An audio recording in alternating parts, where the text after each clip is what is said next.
Jungle.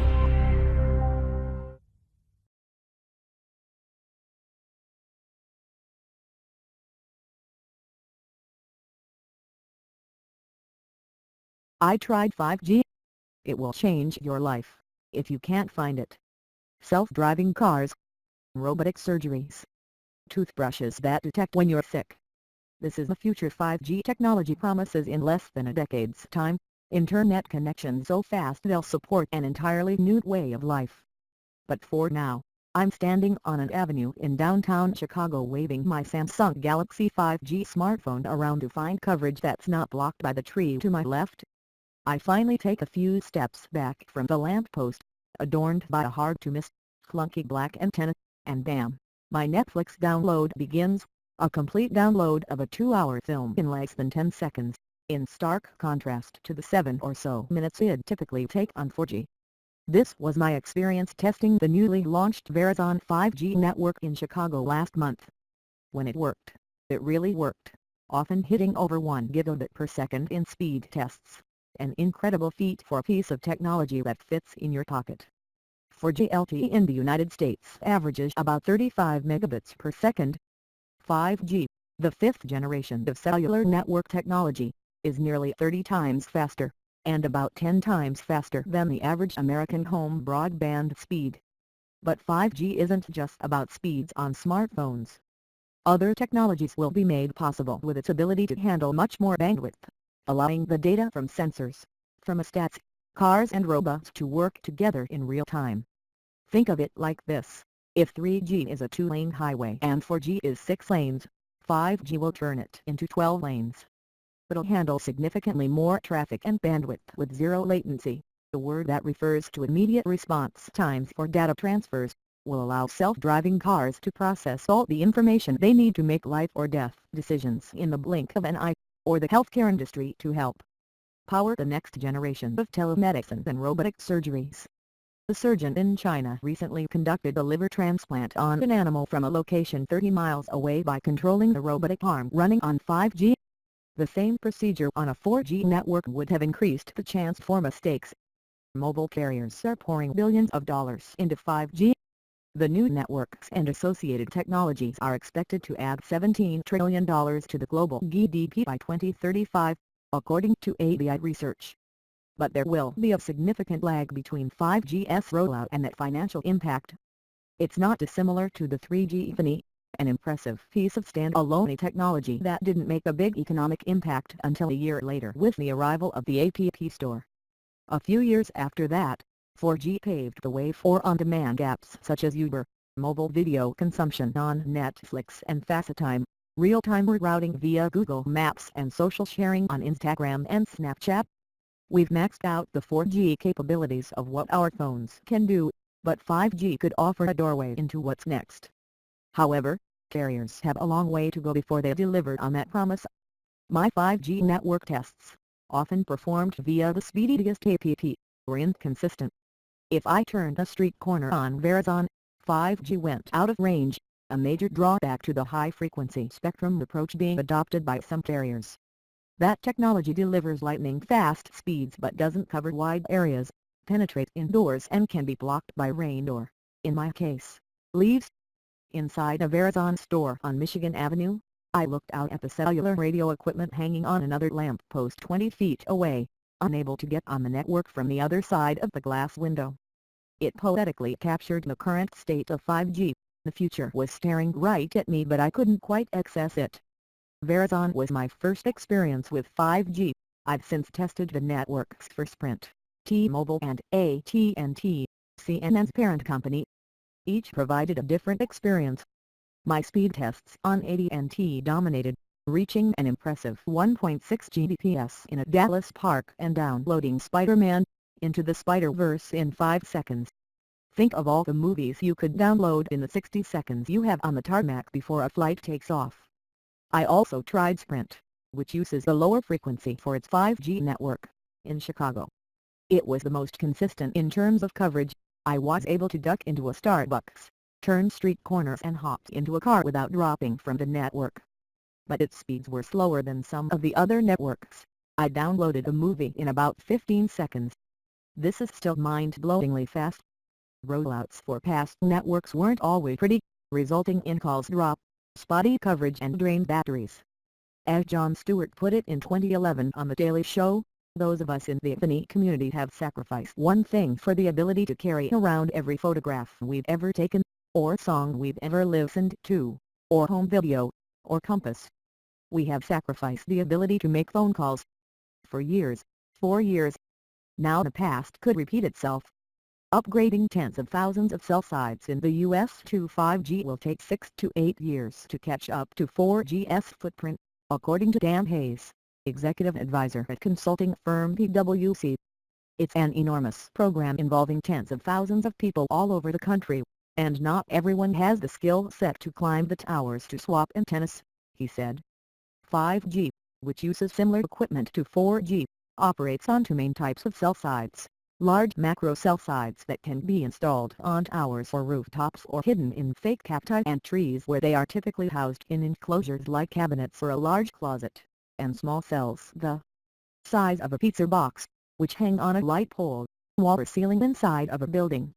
The latter is a method already in use by 4G networks, but on 5G, it'll move some functions to the cloud, Hayes explained.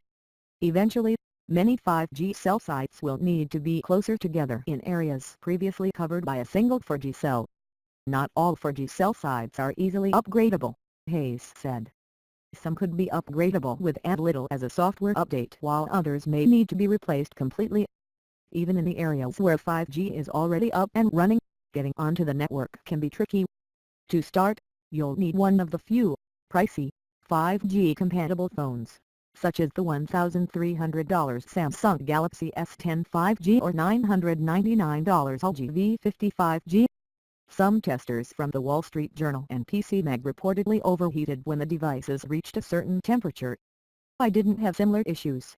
When more devices start to offer 5G, and consumers organically upgrade to these new models, we'll likely see a surge in adoption, that is, if the networks are up and running in more places by then. By 2024, Ericsson Mobility projects more than half of mobile subscriptions will run on 5G in the US. Apple is expected to launch a 5G Infinity in the fall of 2020. For now, one of the biggest challenges in testing 5G coverage is finding it. I was given a map from Sprint highlighting spots in downtown Chicago where I could pick up 5G. I seamlessly navigated neighborhoods without dropping off the network, envisioning what life will be like when I can't download an entire TV season in the few seconds before my coffee order is ready. But without a map on hand in Dallas, I was left guessing which areas would give me 5G Sprint coverage. I was usually wrong. In Chicago on Verizon, 5G worked well on main avenues but not on the side streets. The equipment hadn't yet made it over to those blocks. On T-Mobile in New York City, I several times found myself automatically connected to 5G while wandering around different neighborhoods. But other times, I could see the carrier's cell sites on buildings nearby and still struggled to get onto the network. The for major mobile carriers' approaches to 5G vary based on the spectrum each company already owns. This is why Verizon can say its network is all about speed. Sprint promises continuity. T-Mobile wants to be nationwide first in 2020 and AT&T is doubling down on connecting businesses. Wireless companies have traditionally used low-band spectrums for cell phone service because they travel farther and penetrate walls better than higher frequencies. But higher frequencies offer much faster speeds.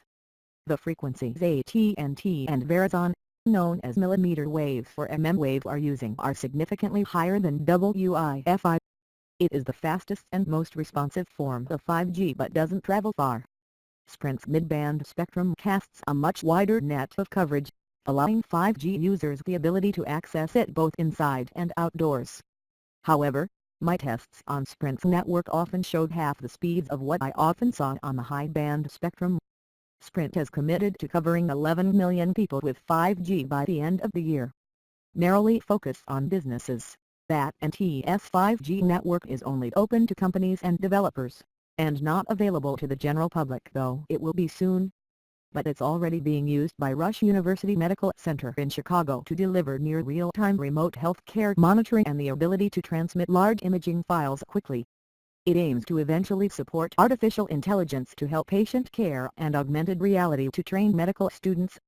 Meanwhile, AT&T Stadium, home of the Dallas Cowboys, is the first stadium with 5G in the country, where beige high-frequency 5G antennas blend into the industrial, modern aesthetic of the football-shaped venue.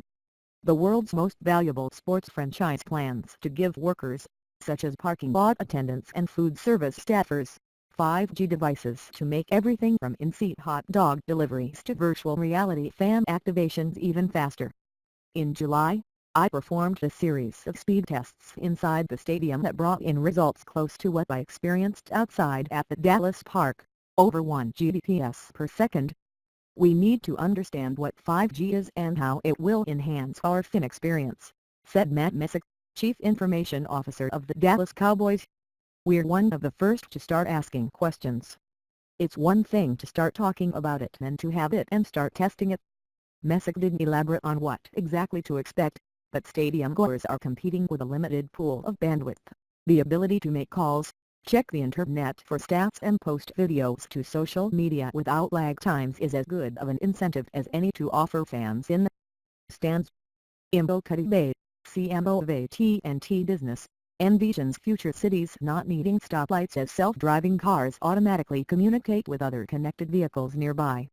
Experts project this could become the reality as soon as 2026. Everything will be interconnected and talk to each other, Cuddy said. 5G is expected to have a major impact on the economy, but exactly how that will look is mostly unknown. Right now, job creation is all about the deployment of the network, such as from the tower climbers and equipment technicians, said Hayes, adding it could create a whole new economy just like the internet did. 5G could create up to 3 million new jobs across various industries in the U.S., from smart city development to robotics and food services, according to Accenture. But Hayes called most projections around 5G overly optimistic, considering for now it's only a faster version of 4G. There is a dose of reality that needs to come when you talk about 5G, he said. Some of America's 5G ambitions will confront the realities of red tape, costs and other practicalities. For example, some experts say millions of delivery drones could one day be supported by 5G coverage, but the networks today aren't built to work 1,000 feet in the air. Augmented reality could come to car windshields, serving up turn-by-turn directions or even pop UPS of job listings as you drive by businesses. But because U.S. states require glass replacement each time a rock cracks a window, it'll be harder for insurance companies to agree to pay for new windshields. Technology development is certainly becoming more feasible, but the question of who will pay also remains, Hayes said.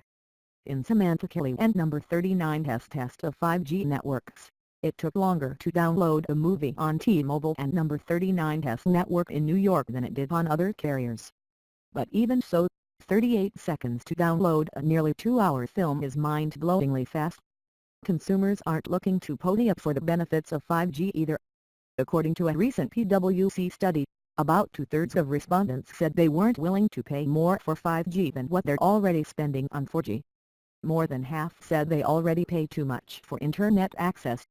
Verizon originally announced it would charge an extra $10 a month for 5G coverage, but has since delayed the additional charge for an undetermined amount of time.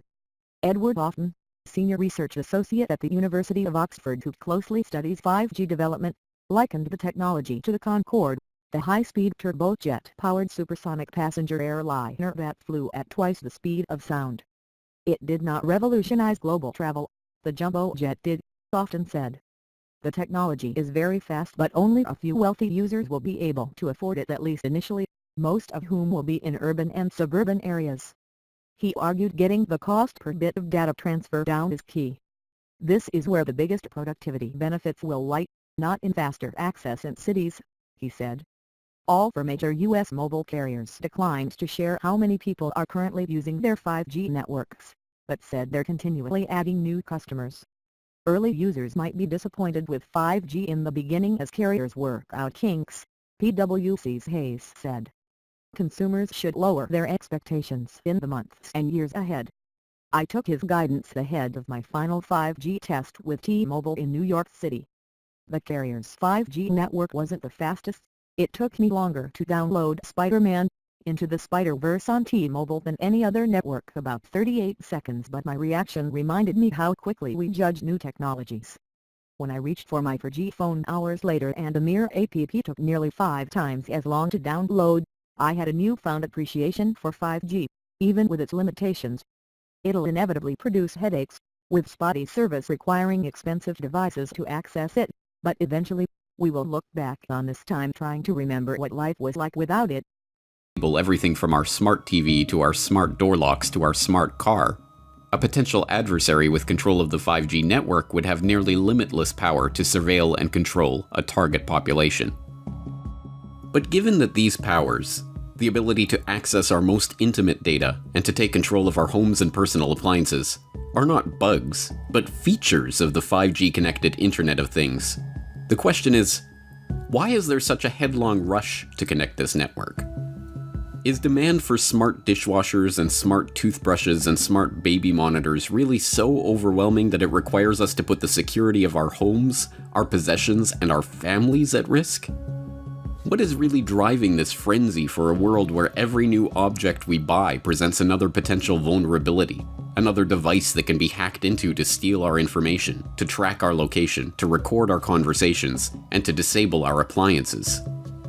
One answer to this question lies in the fact that intelligence agencies, whether Chinese or Russian, CIA or MI6, Mossad or CSIS, will make use of the vast amounts of data flowing through these networks to spy on the public. In fact, the members of the so-called intelligence community did not even hide this fact. They openly glowed about it. In 2012, then CIA Director David Petraeus admitted at a summit hosted by In-Q-Tel, the CIA's venture capital firm, that the CIA was not just able to, but actually eager to use these smart devices as a tool for spying. Transformational is an overused word, but I do believe it properly applies to these technologies, Petraeus was quoted as saying, particularly to their effect on clandestine tradecraft.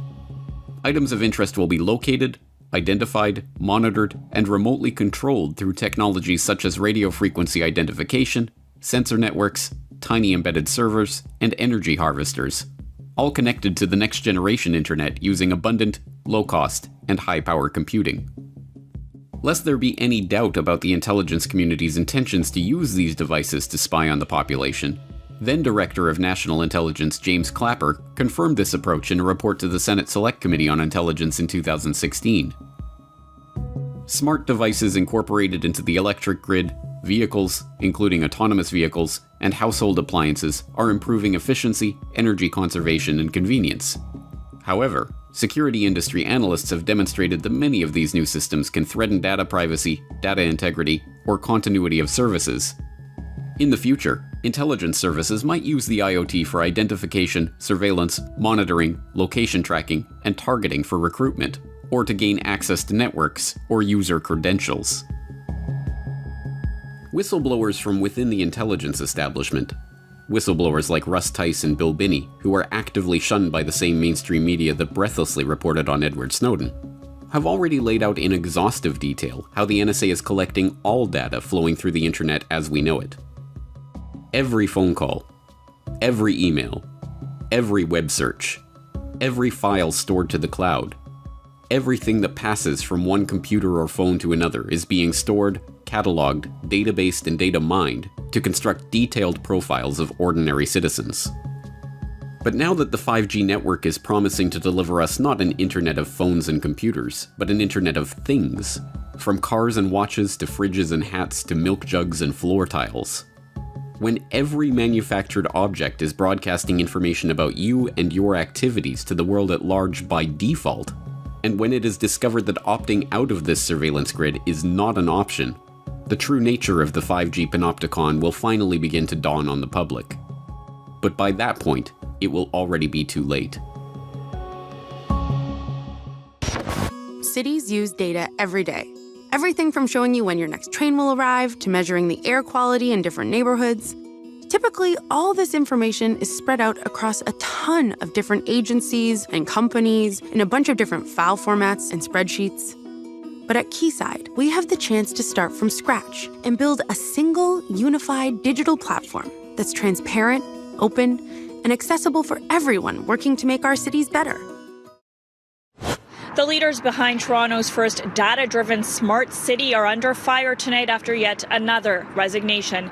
This time, a member of Waterfront Toronto's digital advisory panel quit and wrote a strongly worded letter on her way out, sharing her deep concerns about privacy and data control. I want to get some feedback now from the former Information and Privacy Commissioner from the province of Ontario, who, when last you were here discussing this very topic, you were kind of bullish about it.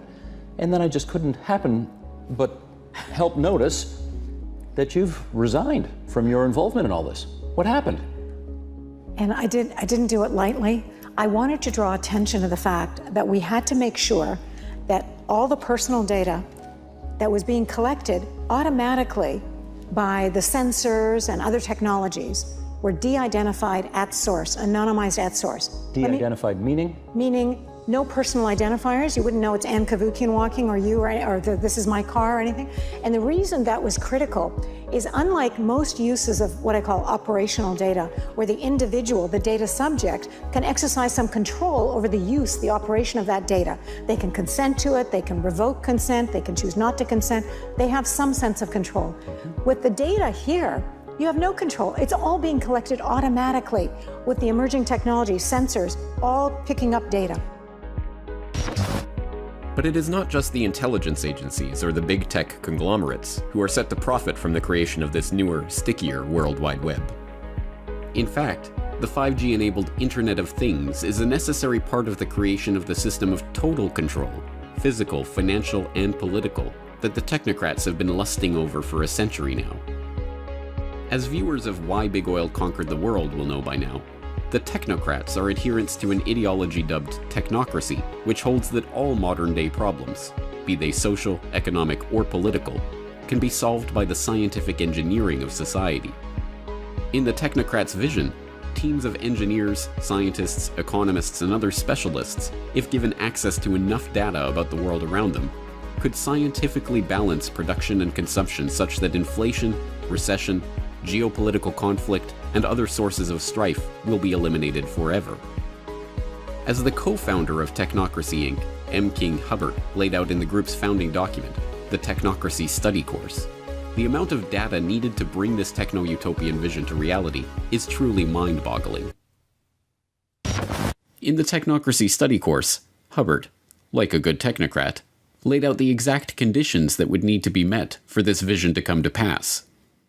According to him, technocracy would require all energy usage and all consumer spending throughout the nation to be calculated and registered on a continuous and instantaneous basis, a 24/7 inventory of all production and consumption, a complete registry of all products available for sale, where they were produced, how much energy was expended in their production, and where and when they were sold, and finally, a specific registration of the consumption of each individual, plus a record and description of the individual. Hubbert's vision was not just that of a totalitarian society in which every detail of every interaction was recorded and reported to a central authority, but, for the 1930s, the concept of continuously and instantaneously updated registries of every good in the economy was not just audacious, but borderline insane. As unimaginable as a real-time database keeping track of every transaction and every manufactured product in the economy was in the 1930s, that is exactly the world we are looking at as smart meters collect information on smart appliances connected to other smart objects through the Internet of Things. And, crucially, the sheer amount of data being generated in this smart grid and the constant real-time communication required to keep the system functioning would be impossible without the 5G network.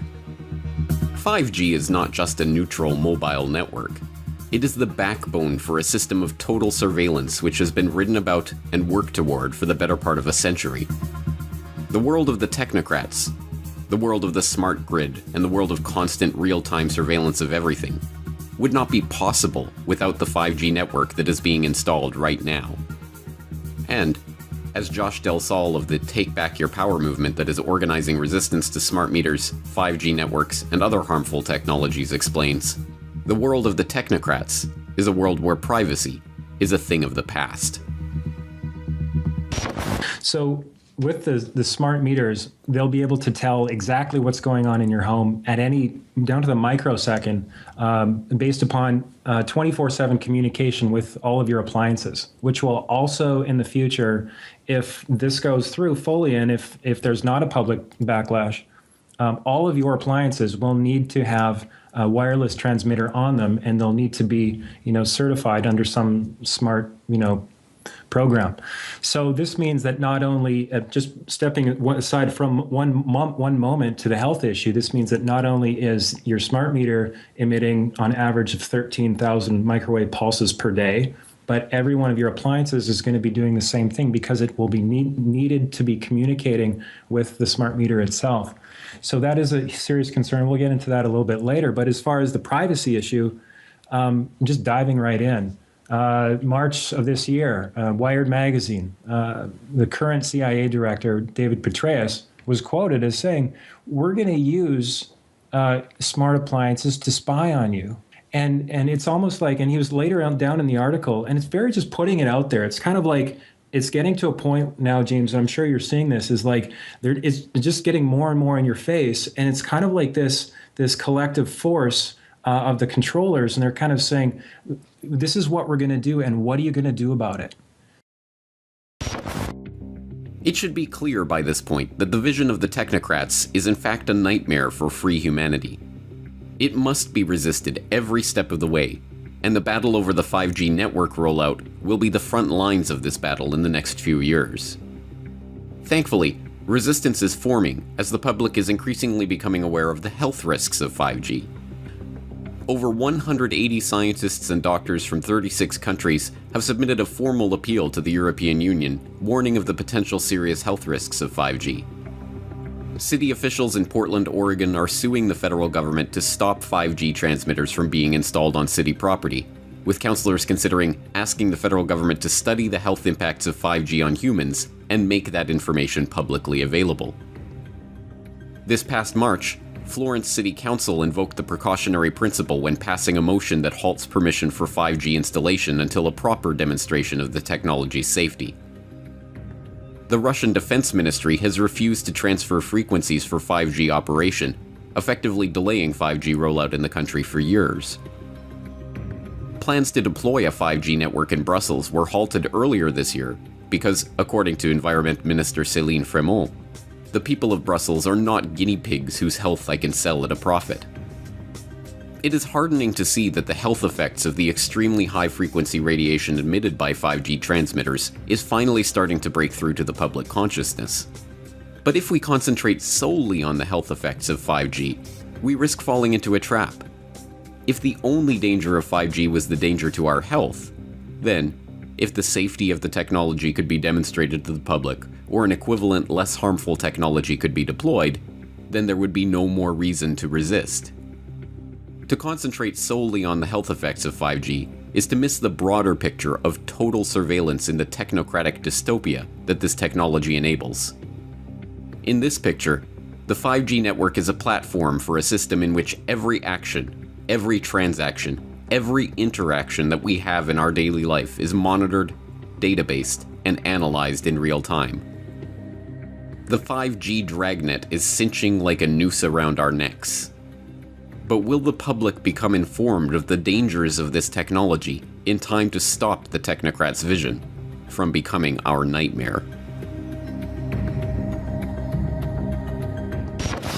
Secure 5G networks will absolutely be a vital link to America's prosperity and national security in the 21st century. 5G will be as much as 100 times faster than the current 4G cellular networks.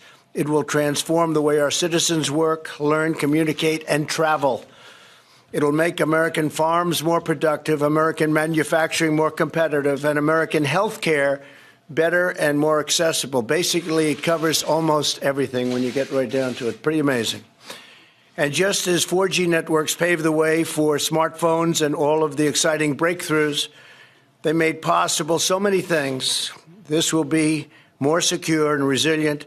5G networks will also create astonishing and really thrilling new opportunities for our people, opportunities that we've never even thought we had a possibility of looking at. We cannot allow any other country to outcompete the United States in this powerful industry of the future. We are leading by so much in so many different industries of that type, and we just can't let that happen. The race to 5G is a race America must win, and it's a race, frankly, that our great companies are now involved in. We've given them the incentive they need. It's a race that we will win.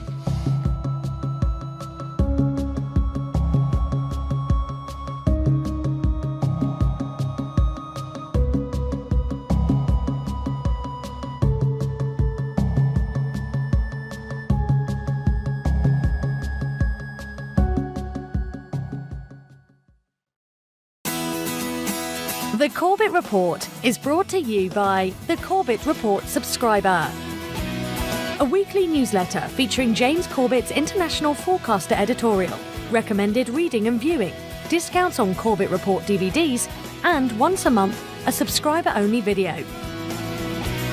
Sign up today to start receiving your copy at corbettreport.com/support.